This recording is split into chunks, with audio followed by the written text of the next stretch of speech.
Takulandirani pa program yachi ya Cruise 5 pa Zodiak. Lelo tukucheza limodzi wakatswiri pa nkhani za UMC. Komanso anthu amene amadziwa chifukwa cha program yawo ya Cruise 5. Ndipo lelo anthu afuna adziwe iwowa kuti kodi iwowa ndi ndani. Ine dzina langa ndine Irene Jofan khalani pompo.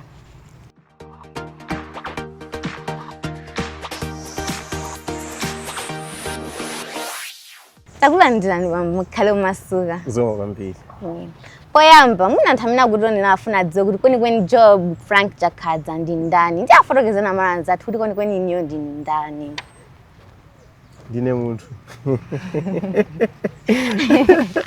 Ndine munthu.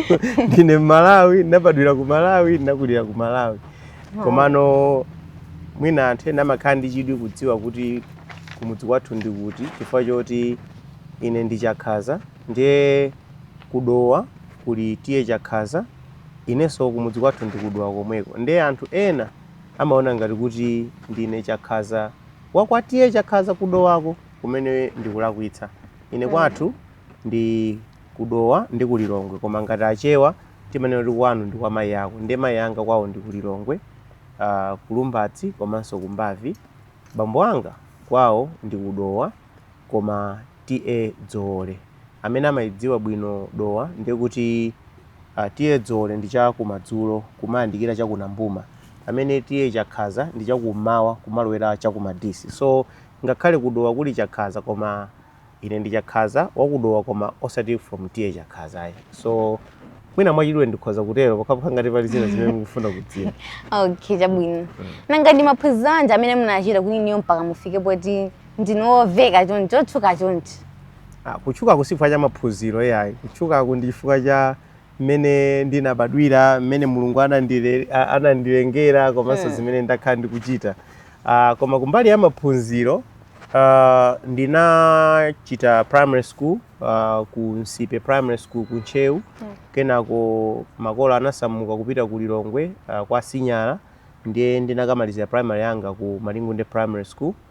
Napanga standard 7 ndi standard 8. Ndita khoza pa Malingunde primary school ndinapita ku Robert Blake secondary school kumene ndinakachitako form 1 up to form 4. Ndita khoza ku Robert Blake secondary school ndinasankhidwa kupita pa Chancellor College pamene so ndinakachita 4 years yanga kupanga degree ya maphunziro kapena kuti education kumene koko ndapanga timati major kupanga specialize in French komanso English. Moti ndinamaliza ndithu maphunziro wanga degree yanga yoyamba ngati mphunzitsi wa ku secondary. Ndinaphunzitsapo ku secondary zaka ziwiri form 1 up to form 4 maphunzitsa French, maphunzitsa English. Komano ndinali ndi chidwi kuyambira kale kuti ndidzagwire ntchito ya uphunzitsi komanso ya pa wireless. Nthawi imeneyo ma TV kunalibe kumakuno ndi kwambiri timangosirira kukhala pa wireless. So mwamwayi napeza mwayi wopita ku Zodiak broadcasting station imene inkayamba.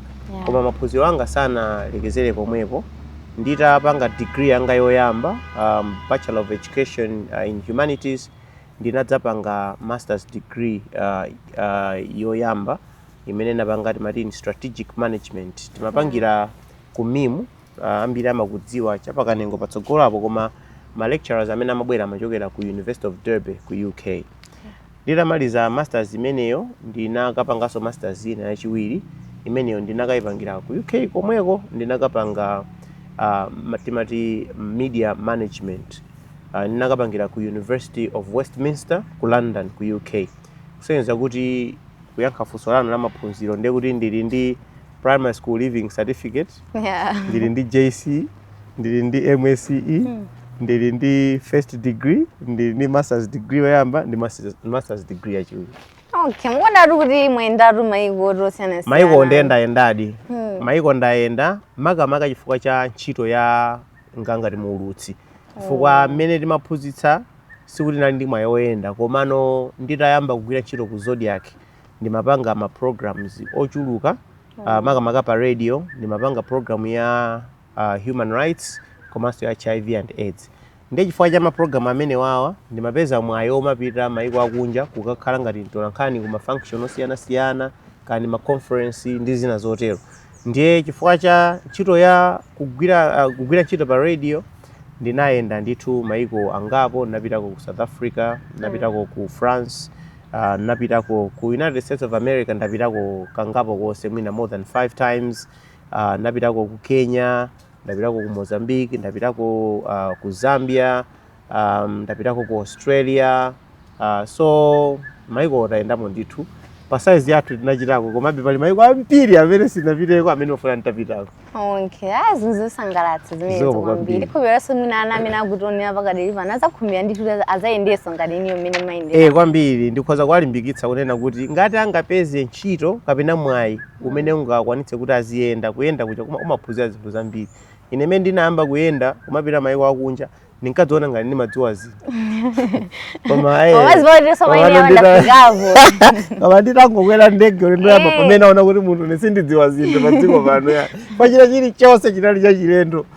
Kumachita kufunsa apa zimatani. Olo kupita kunja kuona kuti I think kunoko ndi dziko linati. So zambirimbiri language chani. So kuyenda kuja ndi kwabwino kumathandiza. Apart from kukasilira malo ena okongola maiko ena komanso kumakutsekula mutu kumaphunzira zinthu zambiri. So ndikhoza kuwalimbikitsa amene ali ndi chilakolako choti adzapeze ntchito yoti aziyenda kuti asafokere yayi akaponde maiko ambiri osamangozungulira Malawi muno kumangomba kakhoma uli pa nsanje uli pa chitipa nchinje chani kumapola ntambo kupita kutali.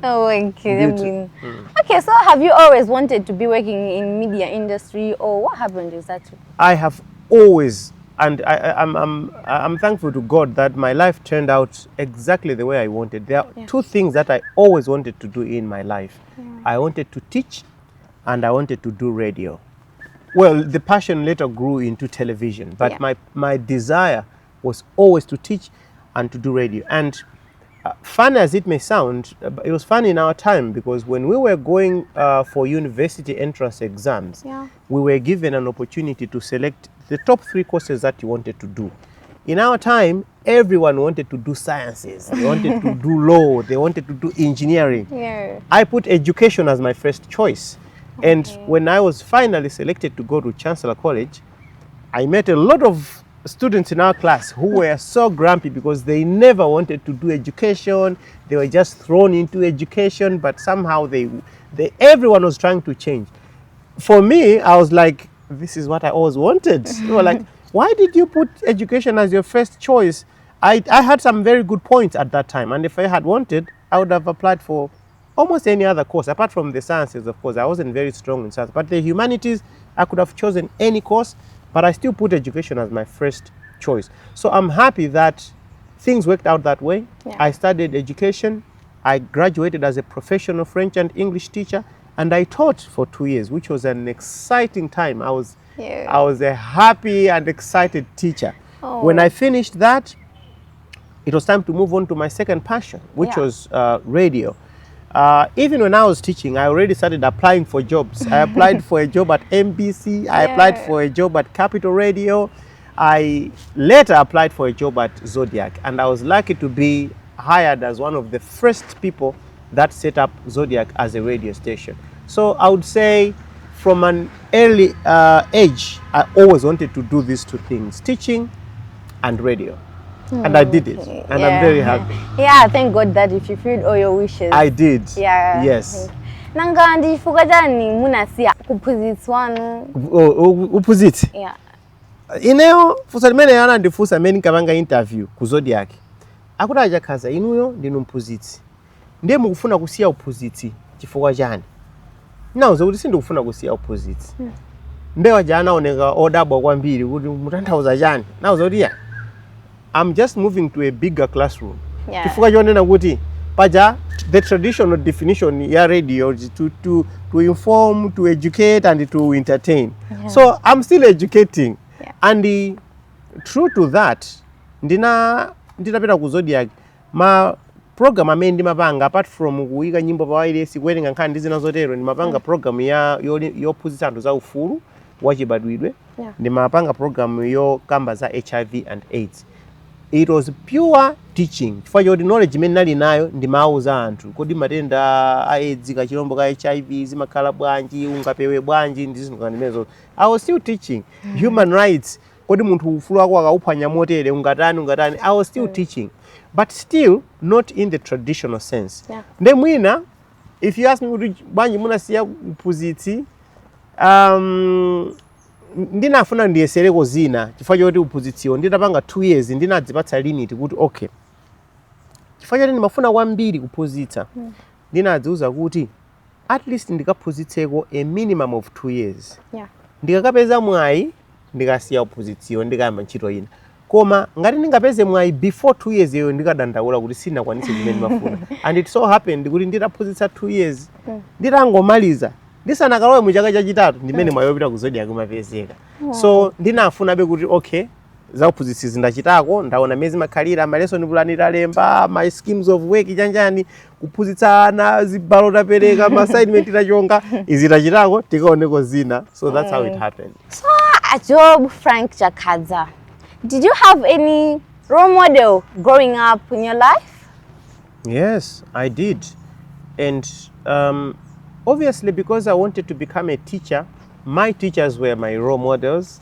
I was sitting there as a learner and admiring them teaching us. You know, like, how did these people have all this knowledge? How are they able to just teach? Some of them were not even referring to textbooks and they're just writing stuff. And I was always fascinated. I was like, I wish I could be like that. You know, like they give you assignments, they mark you and all those things. I used to admire them. So growing up, I used to admire several teachers. I still remember in primary school, we had Mr. Jipazi. He was a very popular teacher at our school in Malingunde.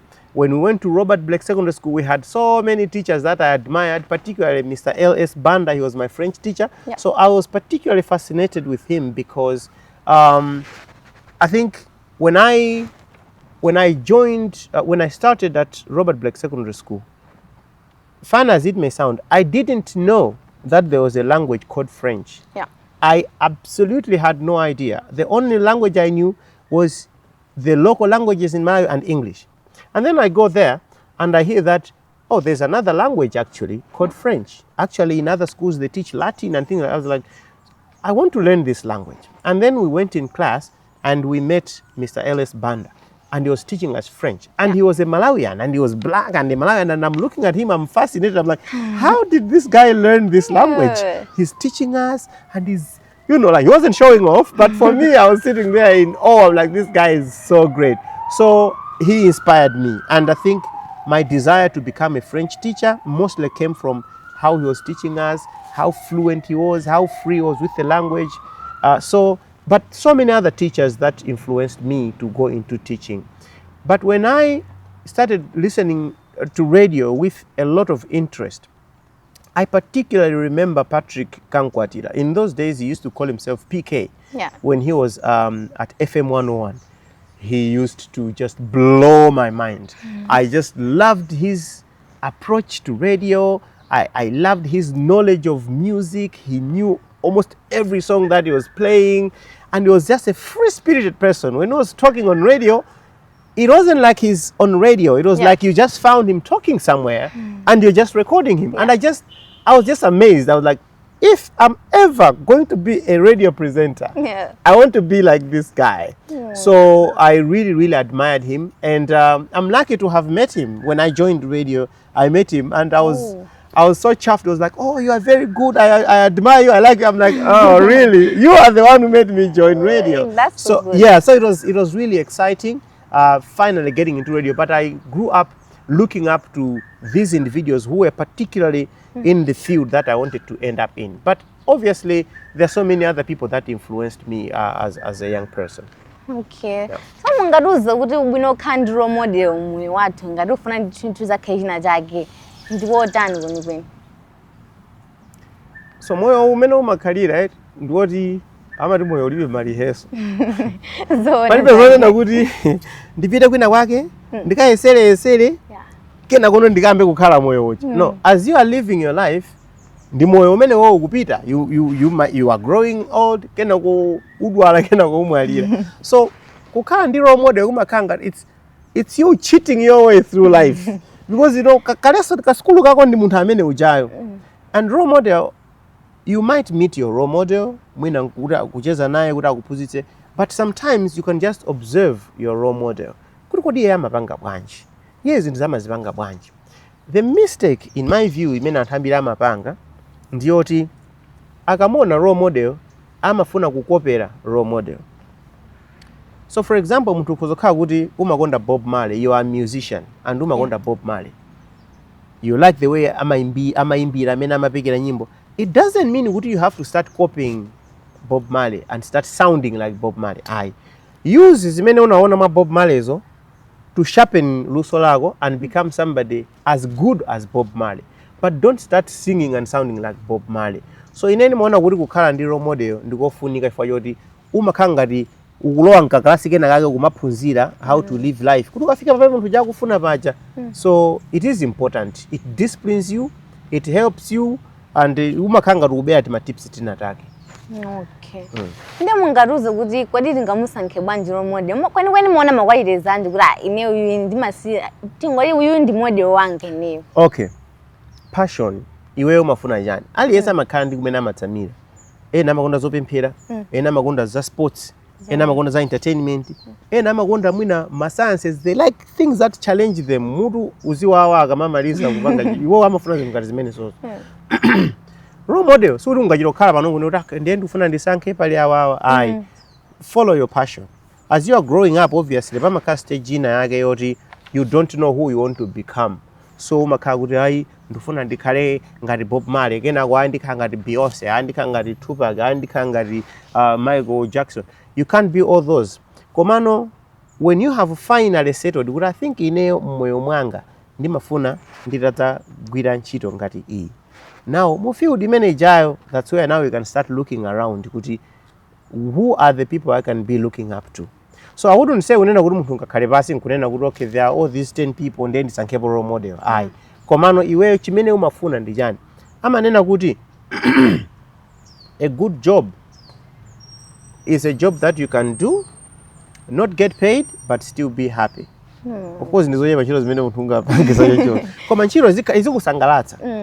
It means kuti uli mu ntchito imene iweyo umafuna kuti udzachite. To the extent yoti olala nota bwana university kupatsani ndalama. Unenabe kuti ine ndapezabe chimene marali ndimafuna.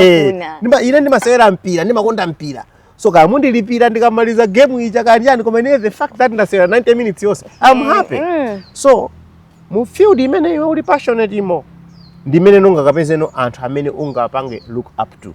So I would say unena kuti look at your passion, look at your field, and then pick munthu amene ali mu field imene yo osati munthu you don't want to do politics ukatenga a politician as your role model. Nde ukathera pati ukapeza kuti ukapezeka mu field yoti simafuna kupezekamo. Yeah, sure. Nanga iniyo ndishani kwenikweni chimene simumachiwa chimene machikumbukira chaku mwana kwanu chimene nemunachita kuti ine ndimakonda ndewu ndeti ndimangokumbukira kuti ine ndimakonda kumenyana ndi anthu school mwakuti. Nkhani ndi ndiyovuta rifuna ndi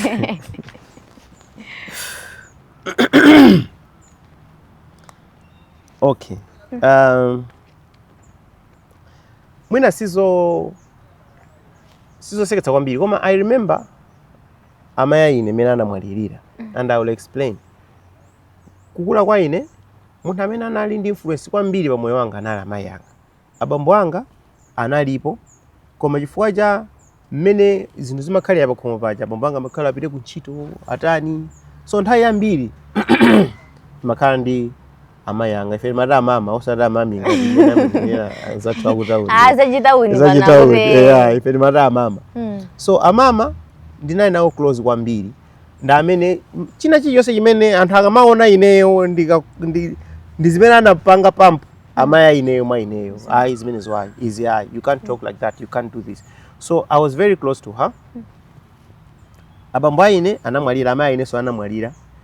Abambo aine titakula ndithu titamaliza so college pamene namba nokumacheza nawo ngati man to man kumadziwana nawo.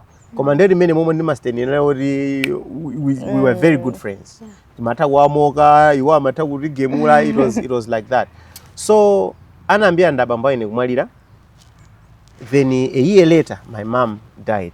komano imfa imene inandipweteka kwambiri inali imfa ya mayi angawo chifukwa choti ndi munthu amene ine nali naye very close and nthawi imene inali kuti ndamaliza skulu ndayamba kugwira ntchito mpakana ndinakatenga kumakhala nawo ku nyumba ndi ma sisters anga mpakana kumayesera kupita chipatala ichi kupita chipatala ando andithu kwa nthawi yayitali eventually she passed on. Ndinamva kuwawa kwambiri mtima mwanga kuti I think makolo anga onse apita, it's painful koma uyu ndesamayenera kupita. I really wanted her to live and enjoy zinthu zimene ifeyo takwanitsa kupanga achieving ngati anawo kuwagulira zinthu kuti asangalale kuti ineyo skulu imene naphunzitsa kwa ana anga ija yapindula, but I don't think she enjoyed life imene ine ndimafunira. So that's something that stands out. Ndikalekale zinachitika I think around 2004 komabe it's something that stands out. Koma zinazo nde zofuntha nde zinalipo zambirimbiri. Ku primary kunsipe nagwa mtengo wa mango pachoti panali bango limene linalira kufisha kwambiri. Ndiye pasikupa chama kala mtengo onena kuti aliyense amakachola mo mango. Ndiye mtengo chana kuti mango ose atha koma panali bango lina lake imene anthu samachola. So ine awo zifasinated. Ine mukaliona kuti ide bango lina anthu sakuchola chifukwa chani. Osizoti bango lija lina alipenda pake pa awkward. So that day I was determined. So my mother was also a primary school teacher. Yeah. And pa school pamene maphunzitsa apo ineso maphunzitsa amepo. Titi mafana at least standard I think 2 or 3. Ndiye nakwera mu mtengo muja kuti ndikachole bango limene lija. Ndiye naponda kantengo kena kake ndeka phaka nachoka. Ndinatsaka mukochoka. Natsamuka chawe bachapo pa. Pakana basi. Antu mwana wa madamu. Natamango kauza masteni. Mwana Joab wagwa John. So what my mother told me is kuti nthawi imene yo yankandi timati kuthowa right amauongola mundu ndikamasamba amauongola. Ndiye nthawi ina akundiwongola anava kuti ka snap akukoka mwendo uja pa hipi apa panachita kuva kuti khocho kuti wagweramo ngati kuti unasuntha. Akuti mukanakhala mweza kumayenda ndikauchi. Fanya bango mwendo kanapita komano. So those are the things that I still remember about my childhood. Komano ngati nyamata kufuntha konde kutafuntha kwambiri. Mabaki sama machanchani makabwera kondizipshera kumene kuzoseza nachita. Frank Job Chakhaza. Iniyo munafika bori mukafuna ndithu muzakhale waku radio ndithu phunzitsi munafika bosipa koma iniyo sekuti munakwanitsa mimi mafuna ndithu muzafikepo. Iniyo mafuna muzafike pati kwenikweni. Anafikapo pamene ndinkafuna. Basi amene munkafuna ine basi zimene zingabwere kutsogoloku ndizongonjezera. Ndizongonjezera pamoyo wanga. Okay. Mwina. Okay. Ndizona koma ineyo palibe chinaso chimene ndikuchifuna mmoyo. Chimene ndingangopempherera ndi chakuti zinthu zimene ndachita mmoyo mwanga zithandize wina wake pena pake kuti alimbikitsike.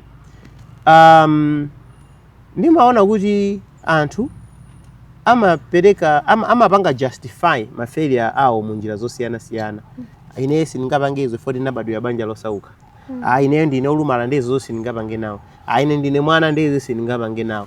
Ineyo amakhala ndi tima justification tina take. Ine ndizoona kuti munthu ukhoza kulephera kukwanitsa kuchita chinthu pa zifukwa zosiyana koma pala anthu ena ake amene ali mu exact situation imene iweyo uli amene anakwanitsa kumenya nkhondo mpaka anaboleza mpaka anangapanga achieve. Now ineyo chimene ndingafune kumbali ya ntchito ndi napanga saname kuphunzitsa namaliza. If I have to go back to teaching, I'll be happy. I'll go back and teach. Yeah. Radio napanga mmene ndikanathera. TV ndapanga mmene ndikanathera. Ngati ndikukula ndizikula mu ujeni yake mu ntchito zake zomwezi. Koma chimene ndingasangalale ndi chakuti nditakhala ndi mwayi oti ndiyalimbikitse ena yake kapena ndaphunzitse ena yake kuti nawonso adzakwanitse kuchita zinthu zimene ine ndachita kapena adzapitirire pamene popo. Apopo ndi ndidzakhala kuti ndakwanitsa maloto anga. Koma kumbali za ntchito kuti ndingadzapeza ntchito ina yoposa zimene ndakugwira ineyo imene ndakugwira sindingayipeze yayi. Ndi momwe mmene zikuyendera papa zili bwino kwa basi. Zisasinteze zingopita choncho. Soft life yakayo. Soft life yakayo zonse zili popo mabox tapanga tiki yonso tapanga so tiki. Okay. Yeah, sure. Nangeniyo ni nthawi ndiyo mmene mayikumbukiye mwesi mudzayiwala kuti ineyo nthawi ina yake ndithu ndinatumikira ndinagwira ntchito motamandika potumikira Malawi.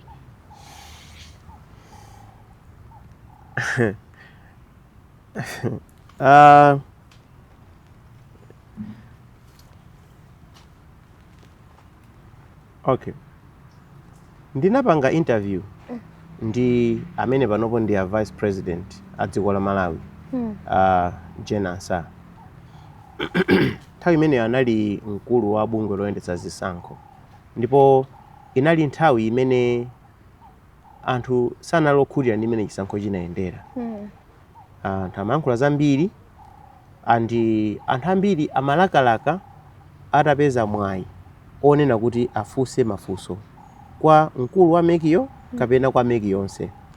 So anthu amangolankhula ma Facebook muya kuti apa zinakhala bwanji, apa zinthu sizinaende bwino, apa zina amadziwa chisankho, anthu amakhala maganizo osiyana-siyana. Amene apambana amati zonse zinali bwino, amene agonja amati ife tiona ngati sipanali bwino. Koma pa nthawi imene pa chisankho chimene chocho cha 2019 anthu ambiri ankafunsa mafunso kuti apa zinaenda bwanji, apa zinaenda bwanji. Tili pakatikati pa tingati chipwirikiti chimene chichi aliyense akufunsa, anthu akuhauka, anthu akutani. Ndinapeza mwayi oti ndikacheze nawo iwowo nthawi imeneyo ali wapa mpando wa bungwe loyendetsa zisankho. Ndimasangalala chifukwa chonena kuti unali mwayi waukulu kuti ndikafunse mafunso ndekha ndipo ndikamve mayankho kuchokera kwa munthu amene anthu amafuna mayankho abwere. It's asesi chinthu chapafupi yayi chifukwa choti aliyense anthu iwewe ukakwera minibus anthu akufunsa mafunso ticherekeze a president aja anthu afuna atafunsa ndi iweyo no wapeza mwayi oti ukatani ukafunsa president aja apopo ndesuma bweza somoto mali ineyo ndifunsa mafunso onse amene anthu aja amafuna afunse. Ndi chinthu chimene machiona kuti ndiyante, and I've used that example just to single out komano ndakhala ndi ma opportunity ngati amenewo nthawi zambiri onena kuti munthu anthu akufuna atafunsa mafunso akukanika kuti ndingamfunse bwanji ineyo nkupezeka kuti ndakupeza mwayi wakumana ndi munthu uja. Ndi interview imeneyoyo ndimaona kuti anthu ambiri anasangalala nayo chifukwa chonena kuti ndinayesetsa kufunsa mafunso onse amene anthu ambiri amafuna atamva. Kaya kuti anayankha bwanji kaya zinatani, that's besides the point. Koma kwa ineyo ndimaona kuti ndinakwanitsa kulumikiza munthu amene anthu amamfuna ndi mafunso amene anthu amafuna nkuzilumikiza zenzo kuzisiya kuti zakumana pamenepa ndi zimene za Malawi muno timuchita bwanji. So to me ndimaona kuti nthawi imeneyo ndinatumikira a Malawi mmene iwo ankafunira. Koma apart from that mwayi okhala pa radio komanso pa television wandithandiza kuti ndifunse mafunso amene anthu amafuna atafunsa kwa anthu koma amakanika kuti kodi amene acha tingapeze bwanji. Fati mafuna tatafunsa zakuti. So chinthu chimenecho ndi imene ndimathokoza kwambiri kuti Mulungu anandipatsa mwayi ngati umeneyo. Achiona adi kuchina chapa chamtengo wapatali. It was and olomene ndimapita ku interview I could feel the weight pansana pangapa kuti mafunso amene ndanyamula amene Amalawi akufuna. Ndiyakwanisa kwatula kodi ndikatula kodi sindikajejema kodi sindikabwerera mbuyo sindikatani. Komano ndimalimbikitsika mtima pozindikira kuti okay mafunso awawa mwina ena akhoza kuona ngati they are not being fair kanja koma these are the questions zimene anthu akufuna kudziwa ukoko. So ine ndifunsabe kaya ndiyankhidwa kasi ndiyankhidwa komano for the sake of anthu zimene akufuna kudziwa ine ndifunsa. So chinali chamtengo wapatali kwambiri. Ndi nifande badusa zaka zambiri rwebira atsana ndifo imene munagwa mtengoyo kufika lero la badusa zaka zambiri namba magwako nchikondi kapena kwambiri sikuli wose ni magwa nchikondi ndi zinthu zosiyana zakudya anthu nyimbo simuzoti chikondi chake ine mukunena chiticho chikondi cha anthu ndithu inde beni mamonera nkazi inende simava nebu ndimamva bwino chifake ndimagwa nawo nchikondi ndagwapo nchikondi kangapo konse. Okay, bwino. Nanga iliyo maforokozo zote ayi mnali wafuntha aru mwana kwanuku. Namba mwana wako mowa kapenda. Ayi. Mowa sinalaweko sinamweko. Ndipo anthu ena amanena kuti ineyo mowa sindimwa koma ndimangomwa wine kapena ineyo mowa sindimwa koma ndimangomwa masaida kapena ineyo mowa ndinamwako thaina yake ndikoma ndipo sindimwa mowa. Ineyo ndikamanena kuti sindimwa mowa sinalaweko even kuyika pakachitsekerero kaja kunena kuti kungotere I have not. And mowawo ndi mowa wina uliwonse kaya ndi wamasese kaya ndi kachasu kaya ndi wine kaya ndi gin kaya ndi chani sinamweko. Okay, Nangene ba stage imene mulipo. Ndinokwatira? Sinokwatira. Ndiye ndifika fa stage imene muli anthu akuyembekeza kusiya kuona ninyo kuti ndinokwatira. Ndiye niyo fika lero lisinokwatira ifwa chani. Foti sinadziwa koma kuti pa stage ndafika apa anthu akuyembekezera kuti ndikhale okwatira. Sindikudziwa anthu akumanenera kuti zimene zili. Pasinafe koyi. Ai, anthu ndithawa kufunsa kuti a Job mutanga khale osakwatira stage imene inayo. Anthu akuti ndikakwatira zitani koma. Mwina afuna kuoneni kuti mutakwatira iniyo. Akaona atani? Mwina zipo zimene amasirirewo. Ali pa nthambi mbiri okwatira kunja kuno. Mwina chipo imene anaona mwa iniyo kwenikweni. Akomano chimene ndingauza anthu amene oncha kuti atangoti ayang'ane mwina maneba awo ena ake apeza kuena ake okwatira. Zimene akufuna ataona kwa inezo. Akhoza kuziona kumene koko. Sangasemphane nazo kwambiri. Asangalaso kwambiri fa akapeza anthu oti anakwatira ena anakwatira nala ngono. Ena akwatira nala akulu kwase kwazikapeza kuti oti mafuna titaona Joab ali yonche azikaonera kumene koko. So sindingakhale moyo wanga ngati chitsanzo cha anthu ena ake. Mwina ena akhoza kunditenga ngati chitsanzo. Komano inepo khala moyo sindikufuna ndikhale chitsanzo cha anthu ena ake. Komano to seriously answer your question, for your anthu amakonda kufusa zinthu ngati zimene zizi. Not only to me, koma kwa anthu ambiri. Nimaona pa Facebook. Munthu akapanga chinthu, wapanga achievement ina yake, anthu mafuta makuti kodi ndokwatira? Akaona mtsikana wokongola, ayi ndi CEO wa banki yakuti wa organization kuti kodi ndokwatira? Ndene madaba kuti zinthu zisizikugwirizana tu. Za ntchitozo ndizokwatira. Kukwatira is a social life. Pamene zinazi is a professional life, is a political career, is a koma anthu amapanga place importance yayikulu kwambiri pa za social life izo, and kuti ufufuze kwambiri anthu amangoti kwatira. Tufuna ukwatire, tufuna tizikuona ulo ukwatira. Koma what happens? Atione zidzukulu. They will not even know kuti kwabwera zidzukulu zanji. They will not help.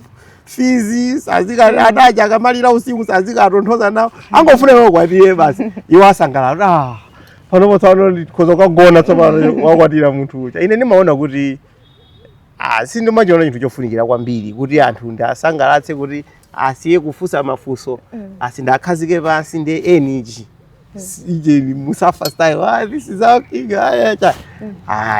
no imezo sinozo zofunikira kwambiri.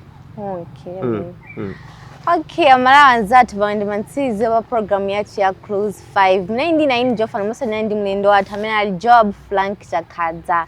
Ziko mubakhala pomwepo kuti muna spenda nthawi yanu ndithu kuti muone nawo program yachi ya Close 5. Makomanosi khaini tsukulova mbana.